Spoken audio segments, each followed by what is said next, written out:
문재인 대통령이 지금 이제 출발을 하셨겠군요. 예, 열심히 날아오고 계십니다. 문재인 대통령이 이거는 어쩌면 또 하늘이 도와주는 걸 수도 있어요. 그게 이슈가 안 되려면 북한이 미사일을 쏜 지가 꽤 오래돼서 전 세계적으로 뭔가 이렇게 이슈가 되지 않았을 때 가면 그 약발은 좀 떨어집니다. 출발하기 직전에 빵 하나 쏴주니까 김정은 입장에서는 그걸 노린 거예요. 축포 효과? 그러니까 김정은 입장에서는 문재인이라고 하는 사람이 최소한 미국이나 러시아나 중국 이런 데 만나서 그래도 북한 좀 도와주자라고 말할 기회를 줘야 되는 것 같은. 내 생일이야! 저쪽에 가서 자기들끼리 생일빵하고 있는 그런 느낌. 다자 외교의 첫 데뷔를 했고 물론 처음 간 나라가 바로 며칠 전에 미국이었고 그런데 이제 전반적인 평은 G20에서 문재인 대통령 만나려고 하는 사람들이 무지하게 많았다. 인기 짱이었다. 뭐 그럴 수밖에 없겠지. 그 참가한 20개 국가 모든 정상이 신청을 했다고 요청을 했대요. 개별 회담을 갖자고. 약식으로라도 잠깐씩 만났단 말이에요. 예. 대단한 인기였던 걸로 보이고 성과로만 따지면은 사실상 굉장한 성과를 거두고 들어온 거 맞거든요. 지금 국민의당만 혹평을 내놓고 있고요. 자유한국당이나 바른정당에서도 마음에 안 드는 사람일 때 성과를 이야기해달라고 하면 비기어적 잘된 회담 이렇게 말한다는 건 엄청나게 잘했다는 뜻이에요. 예.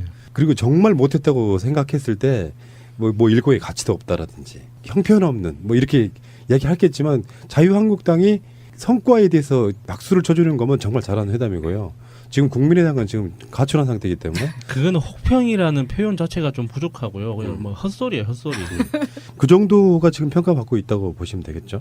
방금 전에 그 말씀하시다가 끝난 국민의당의 반응에 대해서 트윗에 운봉님이 이렇게 올려주셨네요. 국민의당은 G20 정상회담 나홀로 비판, 국가도 필요 없다. 국회 일정 모두 보이콧, 국민도 필요 없다. 추경 예산도 보이콧, 민생도 필요 없다. 장관 임명 반대, 국정도 필요 없다. 오직 자신들의 조작 범죄를 덮는 일에만 관심 있다. 이게 정당이냐? 이렇게 올려주셨네요. 더 나달 이다야님이 지금 생각해도 박근혜가 참 기가 막힌 게 긴박한 G20 다자외교 무대에서 양자 회담은 당시 개최국이었던 러시아와 이탈리아, 독일, 카자흐스탄 고작 4개국뿐 한가하게 관광이나 하고 쳐돌아다녔음. 근데 언론이 세일즈 외교 성과가 어쩌고 저쩌고 온갖 물빨 핫 이게 무슨 말이냐면 물빨 핫이 뭐냐면 물고 빨고 핥아 주었다. 아, 들어. 언론이 진짜 너무 더러운 것 같아요.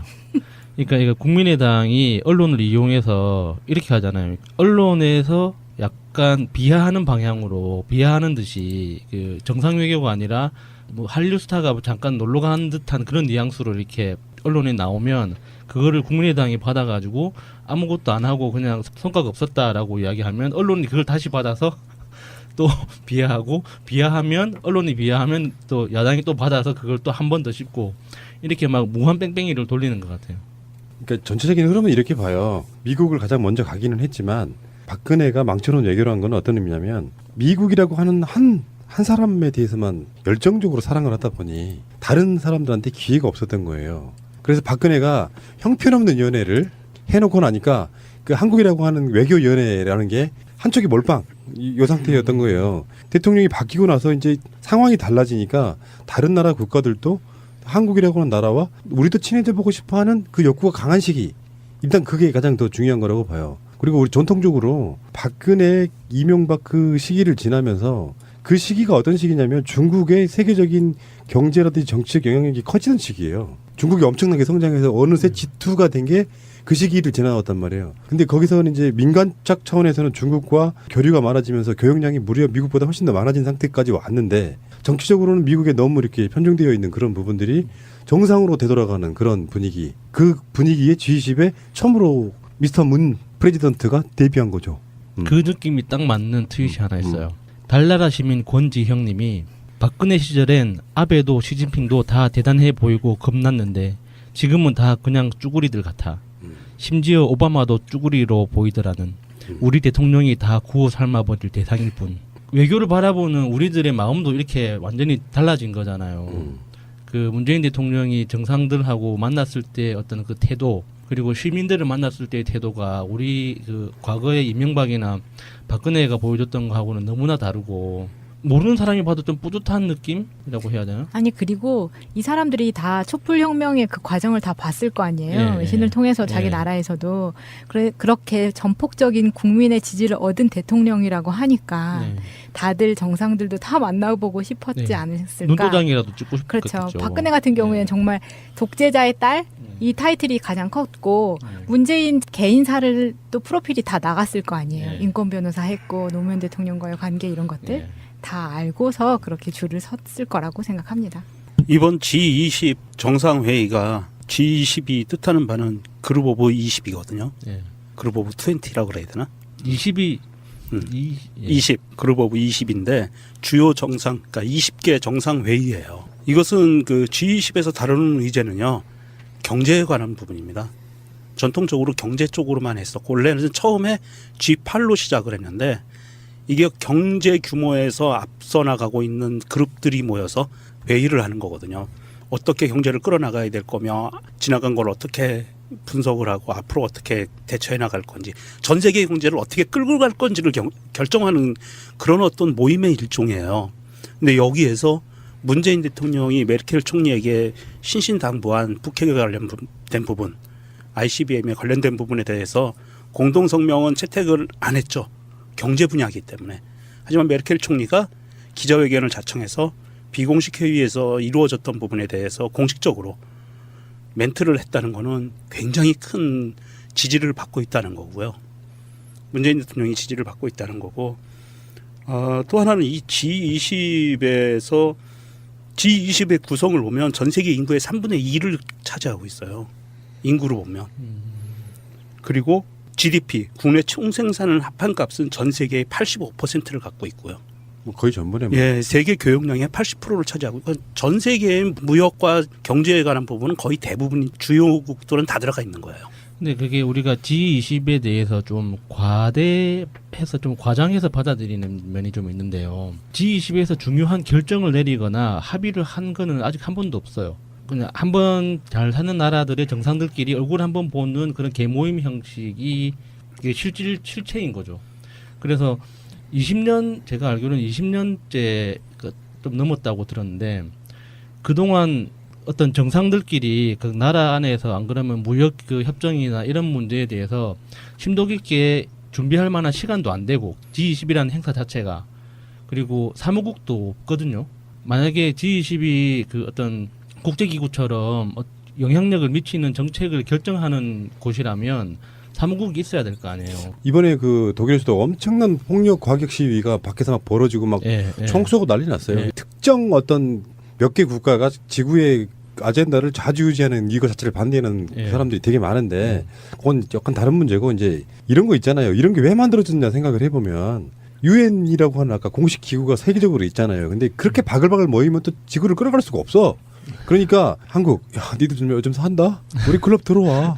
그래갖고 조금 더 잘 살고 좀 강대국인 나라들이 그렇게 이제 가능성도 좀 있고 잘 사는 나라들을 긁어 모아가지고 지들끼리 귀족 클럽 이런 걸 만든 거죠. 거기에 들어가는 것 자체는 이제 어쩌면 끼지 못하는 나라들의 입장에 생각해 보면 굉장히 부러움의 대상일 수도 있고 그렇죠. 그냥 웃긴 대상일 수도 있는데 어쨌건 이거는 이제 실제로 세계를 끌어가는 어떤 주체들이 모이는 장소니까 그게 실제로 거기서 무슨 뭘 얼마나 가져왔나 이런 것보다도요.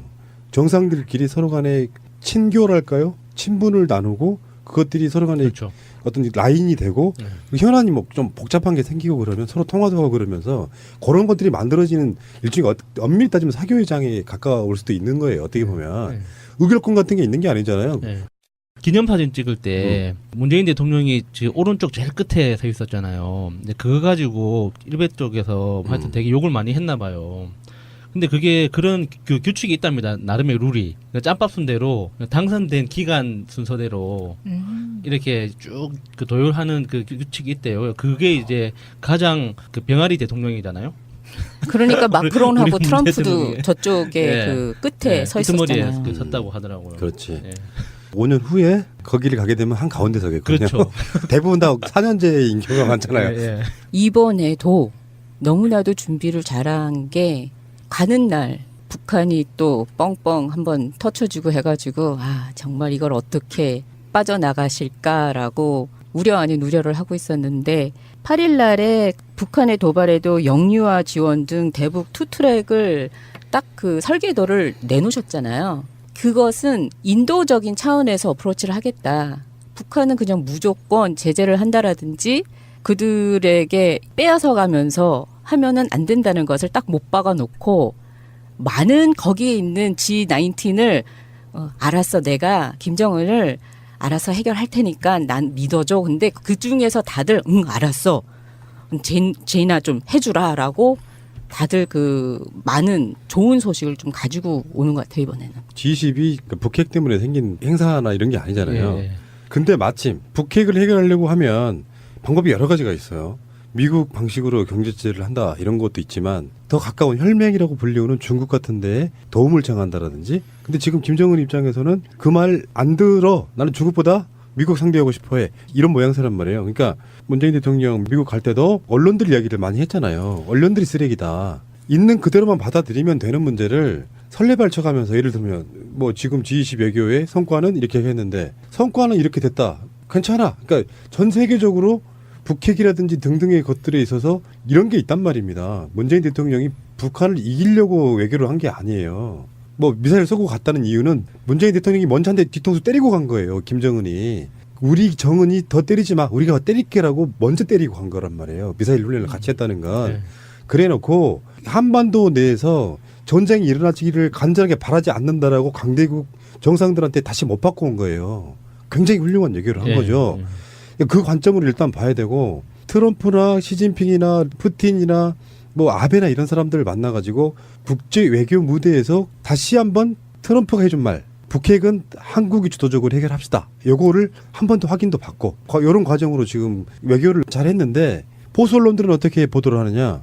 좋은 성과 냈지만 북핵 사드 등은 뭐 미지수라든지 이런 식으로 쓸데없이 뭔가 부족한 외교인 것처럼 여지를 남겨요. 시진핑하고 만났단 말이에요. 시진핑은 난 사드 별로 그렇게 좋아하지 않아요. 알죠. 그렇지만 우리 중국용은 아니에요라고 둘이 이야기를 했어. 그게 한중 회담의 상당한 결과물이에요. 그게 결과가 없다고 얘기하는 거잖아요. 아니라고. 무슨 말이냐면 환경 영향 평가 등등의 한국적 내에서의 과정을 거치면서 사드 설치 안 되는 쪽으로 결론 내줘요. 이런 뜻이에요. 시진핑의 말은 그런 거라고. 그러니까 그런데 문재인 대통령의 입장에서는 당신네들이 그런 식으로 결론을 낼 거면 지금 사드에 관련돼서 무역 등등의 제재, 중국이 공식적으로 제재하지 않아도 중국인의 국민성들이 한국 물건을 안 사는 형태로 거부하고 있는 상태에서 한국이 그러면 사드 배치를 안 하는 쪽으로 가든 안 가든 기본적으로 환경 영향 평가 같은 것들이 들어있다면 중국도 그런 제재라든지 이런 것들을 좀 풀어주길 바라. 이렇게 두 가지 이야기를 서로 하고 있는 거거든요. 결론이 날 수가 없는 이야기라고요. 그렇죠. 그러니까 서로 간에 바라는 바를 던져놓고 거기에 대해서 서로 간의 뜻을 확인한 거예요. 그런 회담이라는 게 결과가 되게 많아요. 그게 결과일 수밖에 없는 회담이에요. 근데 보통 사람들은 아니나 언론들은 그런 거잖아. 중국이 한국의 무역 제재 같은 것을 하고 있는 거라는 거를 시진핑이 안 하기로 했다.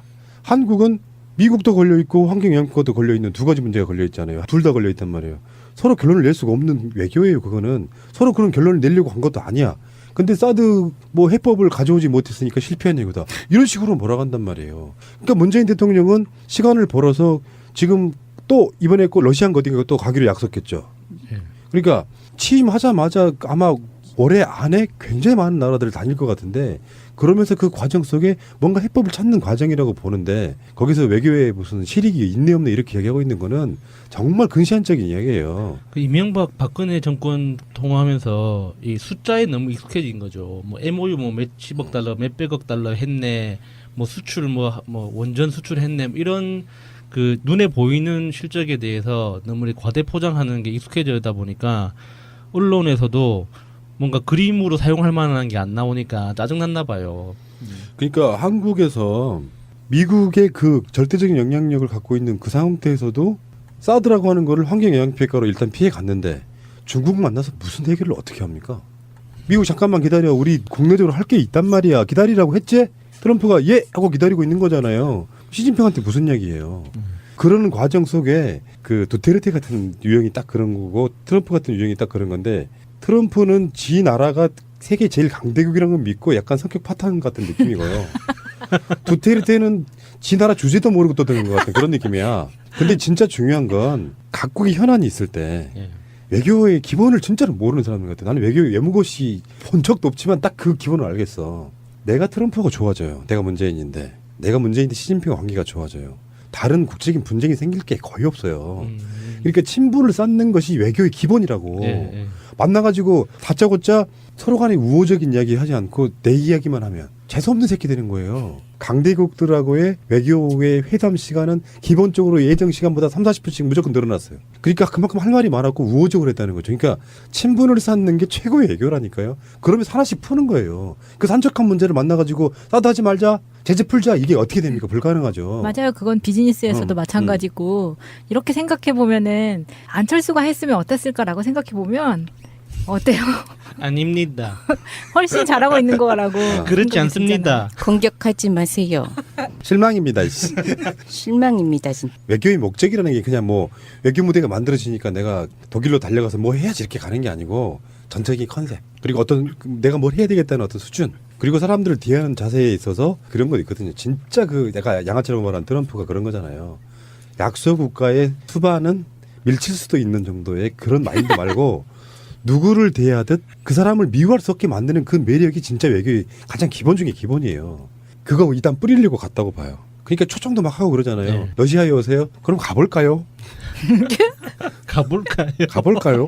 이렇게 되는 거거든요. 이번에 가셔서도 좋은 대우를 많이 받으셨어요. 음. 희망찾기님의 트윗입니다. 문재인 대통령은 함부르크 공연장에서 열린 기념 공연에 참석을 했는데 이때 파격적인 예우를 받았다. 9일 청와대 관계자에 따르면 메르켈 총리가 문 대통령을 가장 로열석에 배치한 것 해서 프랑스, 미국, 한국, 러시아 순이었는데 푸틴은 늦게 와서 로열석에는 못 앉았다고. 그건 저 지각하는 정말 그렇게 매너없는 짓을 했어요. 그 푸틴은 원래 전략적으로 주로 지각을 해요. 푸틴의 외교 전술 중에 하나예요. 어느 나라 수반하고 회담을 하더라도 기본 30분 이상 지각을 합니다. 푸틴은. 야, 싸가지 장난 아닌데요? 그건 내가 봤을 때는 그건 컨셉일 수가 없어요. 기본적으로 그 나라 국민생 같아. 아, 러시아. 아, 왜 러시아를 욕하세요? 전략적으로 넣는 건 말이 돼? 상대를 기분 좋게 해주는 게 외교인데? 예, 그 말이 안 되는 것 같은데. 아니 그래서 사진에 보면은 프랑스 내외, 그다음에 트럼프 내외, 그리고 저기 문재인 대통령 내외가 딱 있는데 이게 너무 화보같이 너무 좋아 보이는 거예요. 그리고 또 한 가지 이게 지금 각국 정상들이 다 모여 있는 공연이었거든요. 독일 함부르크에서 엘브 필하모니 공연을 한 건데 저는 이 사진을 보면서 아 여기에 투입되어 있는 보디가드들은 시큐리티는 얼마나 될까? 여기 굉장히 타깃이 될 수 있을 만한 장소가 아니었을까 하는 생각이 들었어요. 영화를 너무 많이 본 거 그거 아니에요? 보셨어요? 트럼프가 문재인 대통령 만나기 전까지는 노이즈 마케팅으로 외교를 했잖아요. 네. 맨날 이상한 짓거리 해가지고 이번에 프랑스 그 아마 음악회였던 것 같아요. 자기가 유일하게 친한 사람이 문재인이었던 거예요. 예, 봤습니다. 진짜 손 내밀어 가지고 굉장히 호의적인 제스처를 내 했죠. 손 잡아 주이소 하는 그거 있잖아요. 아, 그게 지금 마차님이 그 얘기한 그 음악회 그러니까. 거기거든요. 거기서 이제 트럼프 옆에 마크롱이 있었는데 둘이 별로 안 좋잖아요. 네. 그러니까 트럼프가 그 마크롱하고 서로 외면한 상태에서 문재인 대통령하고 이렇게 손을 뻗어서 악수를 하고 마크롱은 시진핑하고 아주 환한 미소를 서로 교환하고 그러는 재밌는 일이 그거 벌어졌죠. 말고도 그러니까 트럼프 재밌는 사진이 또 하나 있었는데 기념 사진 찍을 때 이제 줄 맞춰서 이제 막 움직이잖아요. 그래서 이제 그 안내원들이 이렇게 포지션을 잡아주면 조금씩 조정을 하지 않습니까? 그 여러 컷이 잡혔는데 컷을 자리를 새로 잡을 때마다 트럼프가 문재인 대통령을 쳐다보는 거예요. 그러니까 트럼프는 문재인 대통령과 친분이 생겼다는 게 굉장히 좋은 사람인 거지. 예, 그리고 G20을 벗어나면 친분이 있다고 해도 별로 국제적으로 빛이 안 나. 예, 그러니까 실제로 G20에 사실상 거의 대비한 게 마크롱과 문재인 정도죠. 물론 새롭게 들어온 국가 수반이 누가 있는지 모르겠는데 캐나다 친참이 들어왔잖아요. 그러면 예. 스포트라이트를 받을 수밖에 없어요. 근데 둘 다 세계적으로 이슈가 됐던 인물들이에요. 예. 마크롱과 문재인 이 예. 상태에서. 그러니까 사실은 이번 G20은 마크롱과 문재인의 미모 대결이었다. 그 외에 더 어떻게 설명을 더 합니까? 근데 그쪽에서도 서로 간에 패거리 정치가 있는 거죠. 마크롱 저 새끼 별로야. 나는 문재인하고 친해라고 말하고 싶었던 트럼프. 뭐 이런 거지. 예. 심지어 이번에 트럼프가 마무리 기자회견도 하지 않았습니다. 미디어 스포트라이트를 즐기는 트럼프잖아요. 그런데 마무리 기자회견을 안 해서 많은 미디어들이 뜨악했습니다. 여기 트위터에 문바라기님이 이렇게 쓰셨습니다.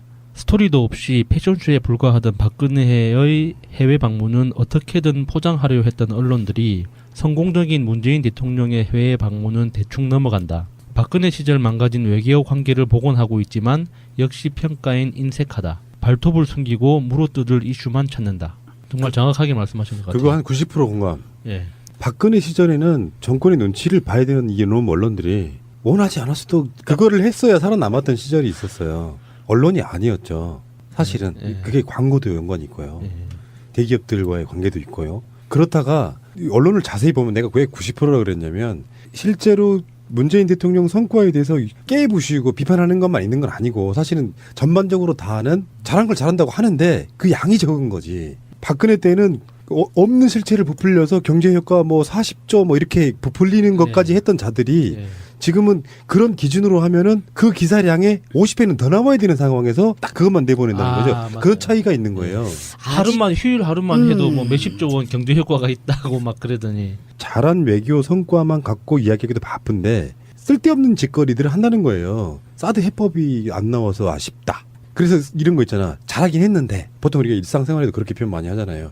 너 뭐 되게 마음에 잘하는데 근데 말이야 이건 어떡하고 그 얘기를 던지면 그게 핵심이 돼버리는 어떤 사회적인 관계라는 게 있잖아요. 그러니까요. 그 기계적인 중립이라도 스탠스를 가지고 있으면 이런 그 기레기라는 소리라도 안 듣는데 그래 핵이라도 좀 어떻게 했으면 좋겠는데가 아니고 그거 대신에 인도적인 차원에서 다른 그 해법을 내놓았다라는 것은 팩트예요. 그것까지를 써줘야 되는데 그것은 정말 눈 닦고 봐도 저기 아래 무슨 한 줄이 있을까 말까 하는데 메르켈이 이거에 대해서 굉장히 좋지 않게 생각을 했다라는 것이라든지 이상한 그런 기사들을 계속 쏟아내고 이번에 협상에 대해서는 정말 맞아요. 친목 모임 맞아요. 근데 그 친목 모임 때문에 전쟁이 일어나고 전쟁이 일어나지 않고도 합니다. 안 그래요?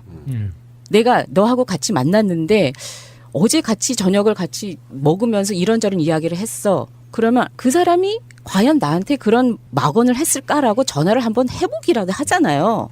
친목에서 같이 만났으면은 그런 자리인 거야. 그랬으면은 19명 중에서 이렇게 많은 사람들을 이렇게 좋은 관계로 맺고 왔네? 취임한 지 60일밖에 안 됐는데 이렇게 이게 대단하다. 이니 하고 싶은 거 다 해. 라고까지 쓰라고 안 해. 쓰라고는 안 하는데 이따위 기사는 좀 내지 말라는 거죠. 문재인 대통령 정부하고 언론들의 관계는 꽤 좋은 편이에요. 정권 초반이기도 해서 나름 도와주기도 하는데 그중에 약간 가시 같은 것들이 걸려 보인다는 거지. 그렇게 관점으로 봐야지. 그러니까 언론들이 잘하고 있을 때는 잘한다는 얘기도 해줘야죠. 그중에 이제 아까 말한 것처럼 뭔가 이렇게 먹이를 쳐서 산기슭을 어슬렁거리는 하이에나 같은 그래서 단점이 없나고 이렇게 집어들려고 하는 게 꼴보기 싫어서 그런 거예요. 이번 G20에서 문재인 대통령이 G20의 수장 중에 한 명으로 참가해서 이룬 최대의 성과는 박근혜 정부에서 철저하게 무너졌던 정상 외교를 복원시킨 거고요. 그다음에 대한민국이라는 나라의 품격을 G20 중에서도 선진국 수준으로 높여놨다. 이 두 가지를 핵심적으로 꼽을 수 있을 것 같아요. 여사님도 매우 우아하고 정말 딱 유러피언 클래스, 정말 클래스가 달랐습니다.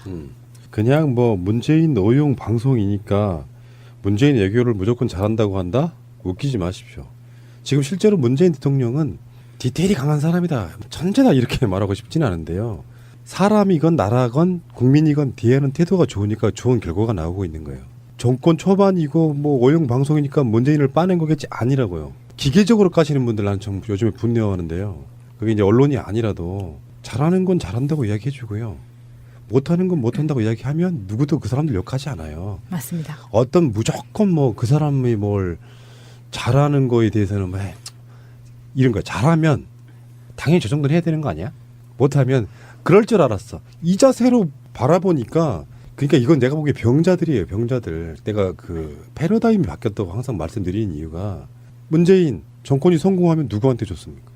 이런 게 보일 수 있잖아요. 뭔가 정말 잘못됐다. 방향성도 잘못됐고. 근데 이 사람들은 문재인 대통령을 어떻게 까냐면은 잘하고 있는 거 100가지 당연히 그래야지 라고 치부해놓고요. 100가지도 끼지도 못하는 카테고리 범주가 한참 하위 개념에 있는 것 같고 막 까대요. 잘못하고 있다고.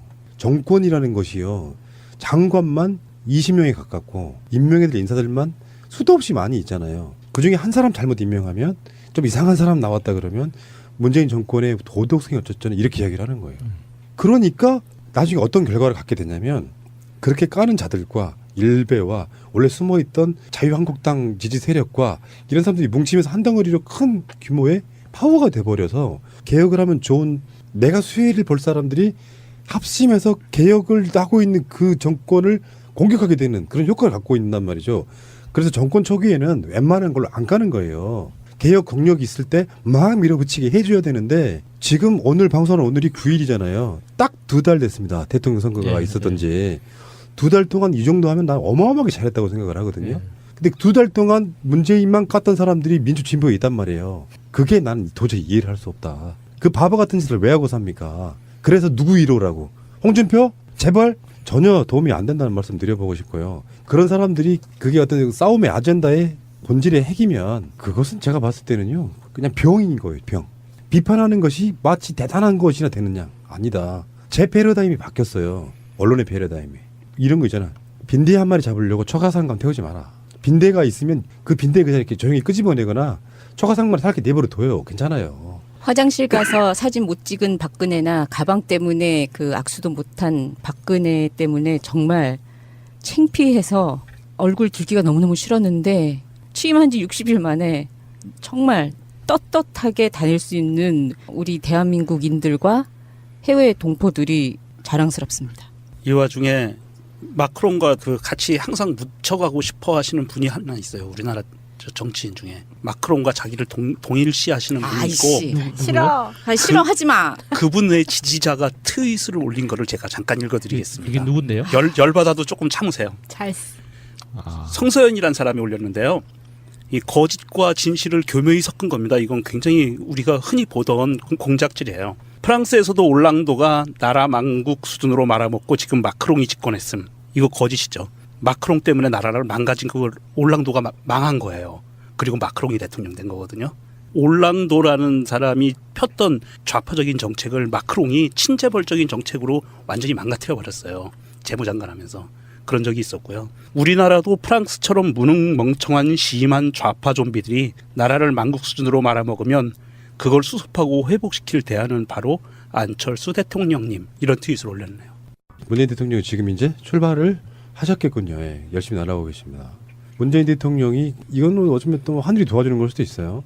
그게 이슈가 안 되려면 북한이 미사일을 쏜 지가 꽤 오래돼서 전 세계적으로 뭔가 이렇게 이슈가 되지 않았을 때 가면 그 약발은 좀 떨어집니다. 출발하기 직전에 빵 하나 쏴주니까 김정은 입장에서는 그걸 노린 거예요. 축포 효과? 그러니까 김정은 입장에서는 문재인이라고 하는 사람이 최소한 미국이나 러시아나 중국 이런 데 만나서 그래도 북한 좀 도와주자라고 말할 기회를 줘야 되는 것 같은. 내 생일이야. 그리고 저쪽에 가서 자기들끼리 생일빵하고 있는 그런 느낌. 다자 외교의 첫 데뷔를 했고 물론 처음 간 나라가 바로 며칠 전에 미국이었고 그런데 이제 전반적인 평은 G20에서 문재인 대통령 만나려고 하는 사람들이 무지하게 많았다. 인기짱이었다. 뭐 그럴 수밖에 없겠지. 그 참가한 20개 국가 모든 정상이 신청을 했다고 요청을 했대요. 개별 회담을 갖자고. 약식으로라도 잠깐씩 만났단 말이에요. 예. 대단한 인기였던 걸로 보이고 성과로만 따지면은 사실상 굉장한 성과를 거두고 들어온 거 맞거든요. 지금 국민의당만 혹평을 내놓고 있고요. 자유한국당이나 바른정당에서도 마음에 안 드는 사람일 때 성과를 이야기해달라고 하면 비기어적 잘된 회담 이렇게 말한다는 건 엄청나게 잘했다는 뜻이에요. 예. 그리고 정말 못했다고 생각했을 때 뭐 일고의 가치도 없다라든지 형편없는 뭐 이렇게 이야기하겠지만 자유한국당이 성과에 대해서 박수를 쳐주는 거면 정말 잘하는 회담이고요. 지금 국민의당은 지금 가출한 상태이기 때문에 그거는 혹평이라는 표현 자체가 좀 부족하고요. 그냥 뭐 헛소리예요, 헛소리. 그 정도가 지금 평가받고 있다고 보시면 되겠죠. 방금 전에 그 말씀하시다가 끝난 국민의당의 반응에 대해서 트윗에 운봉님이 이렇게 올려주셨네요. 국민의당은 G20 정상회담 나홀로 비판, 국가도 필요 없다. 국회 일정 모두 보이꾼 그 G20에서 다루는 의제는요. 경제에 관한 부분입니다. 전통적으로 경제 쪽으로만 했었고 원래는 처음에 G8로 시작을 했는데 이게 경제 규모에서 앞서 나가고 있는 그룹들이 모여서 회의를 하는 거거든요. 어떻게 경제를 끌어나가야 될 거며 지나간 걸 어떻게 분석을 하고 앞으로 어떻게 대처해 나갈 건지 전 세계 경제를 어떻게 끌고 갈 건지를 결정하는 그런 어떤 모임의 일종이에요. 근데 여기에서 문재인 대통령이 메르켈 총리에게 신신당부한 북핵에 관련된 부분, ICBM에 관련된 부분에 대해서 공동성명은 채택을 안 했죠. 경제 분야이기 때문에. 하지만 메르켈 총리가 기자회견을 자청해서 비공식 회의에서 이루어졌던 부분에 대해서 공식적으로 멘트를 했다는 것은 굉장히 큰 지지를 받고 있다는 거고요. 문재인 대통령이 지지를 받고 있다는 거고, 또 하나는 이 G20의 구성을 보면 전 세계 인구의 3분의 2를 차지하고 있어요. 인구로 보면.